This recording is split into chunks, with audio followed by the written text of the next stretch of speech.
कभी ना डूबने वाला जहाज़ अपनी पहली यात्रा में ही डूब जाती है। 14 अप्रैल 1912 को टाइटैनिक अटलांटिक महासागर में डूब जाती है। टाइटैनिक डूबने के 73 साल बाद खोजा जाता है टाइटैनिक को। टाइटैनिक एक जहाज ही नहीं बल्कि टाइटैनिक के साथ लोगों के इमोशन जुड़े हुए थे। उस समय का सबसे पसंदीदा और सबसे लग्जूरियस जहाज होने के बाद भी टाइटैनिक को खोजने में 73 सालों का इतना लंबा समय क्यों लगा। आज बात करने वाले हैं टाइटैनिक को खोजने में इतना समय क्यों लगा। अगर आप भी जानना चाहते हैं तो वीडियो को स्किप ना करके पूरा वीडियो देखिए और चैनल में नए हैं तो चैनल को सब्सक्राइब कर दें ताकि इसी तरीके की वीडियो आपको मिलती रहे।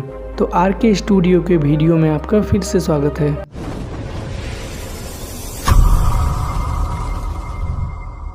दोस्तों बात शुरू होती है 1912 से। एक जहाज़ इंग्लैंड से अमेरिका की तरफ 10 अप्रैल 1912 को रवाना होता है। RMS टाइटैनिक नामक जहाज़ अपनी फुल स्पीड 41 किलोमीटर प्रति घंटे की स्पीड से अपनी मंजिल की ओर तेजी से बढ़ रहा था। फिर 4 दिन गुजरने के बाद 14 अप्रैल 1912 को एक आइसबर्ग से जा टकराती है। जहाज आइसबर्ग से टकराने के बाद 3 घंटे में ही पूरी तरीके से अटलांटिक महासागर में डूब जाता है। टाइटैनिक उस समय का सबसे बड़ा जहाज हुआ करता था। 17 मंजिल बिल्डिंग से भी ज़्यादा ऊंचा था RMS टाइटैनिक। अगर कहा जाए तो टाइटैनिक समुद्र में चलता फिरता एक महल था। टाइटैनिक जिस महासागर में डूबा था उस महासागर का नाम अटलांटिक महासागर है। प्रशांत महासागर के बाद दुनिया का दूसरा सबसे बड़ा महासागर था जो अटलांटिक महासागर। पृथ्वी के 20% हिस्से में फैला हुआ है अटलांटिक महासागर। यदि देखा जाए तो अटलांटिक महासागर की कुल गहराई 27,000 फीट से भी ज़्यादा होती है और अटलांटिक महासागर की इसी गहराई में डूबी थी वर्ल्ड की फेमस शिप टाइटैनिक। कनाडा से 650 किलोमीटर की दूरी में अटलांटिक महासागर के बीचों बीच 3843 मीटर की गहराई में 2 हिस्सों में टूटकर डूबा था टाइटैनिक। टाइटैनिक के दोनों टुकड़े एक दूसरे से 800 मीटर की दूरी पर जाकर गिरी थी। टाइटैनिक को खोजने में इतना लंबा समय लगने का कारण था टाइटैनिक अटलांटिक महासागर की उस गहराई में जाकर डूबी थी जहां पानी का टेम्परेचर -2 डिग्री से भी कम होता है। वहां पानी का टेम्परेचर -2 डिग्री से भी कम होने के कारण ज़्यादातर पानी बर्फ में तब्दील हो जाती है। उस बर्फीले पानी में टाइटैनिक को खोजना बहुत ही मुश्किल हो रहा था। अटलांटिक महासागर में टाइटैनिक का डूब जाना एक डॉट के बराबर था। अटलांटिक महासागर में लाखों टाइटैनिक अगर डूब भी जाए तो उसे खोजना बहुत ही मुश्किल हो जाएगा। रेगिस्तान में किसी इंसान का खो जाना और उसका मिलना जैसे ना के बराबर हो जाता है, वैसे ही टाइटैनिक को इतने बड़े अटलांटिक महासागर में खोजना ना के बराबर हो गया था।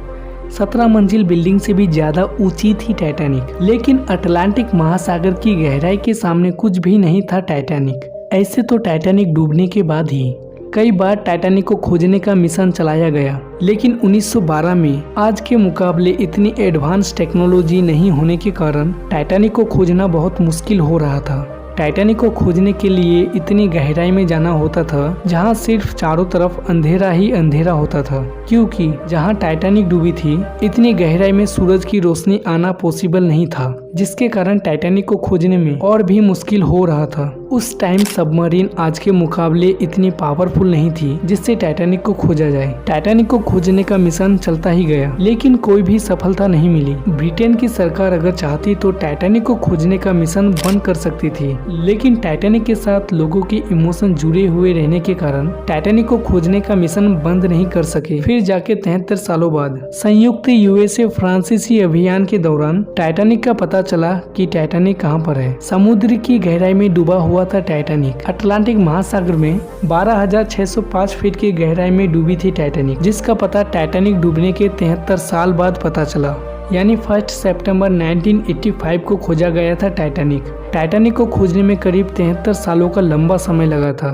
तो आज के वीडियो में बस इतना ही। उम्मीद करता हूँ आरके स्टूडियो की ये वीडियो भी आपको पसंद आई होगी। अगर वीडियो पसंद आई तो वीडियो को लाइक और चैनल को सब्सक्राइब कर दें।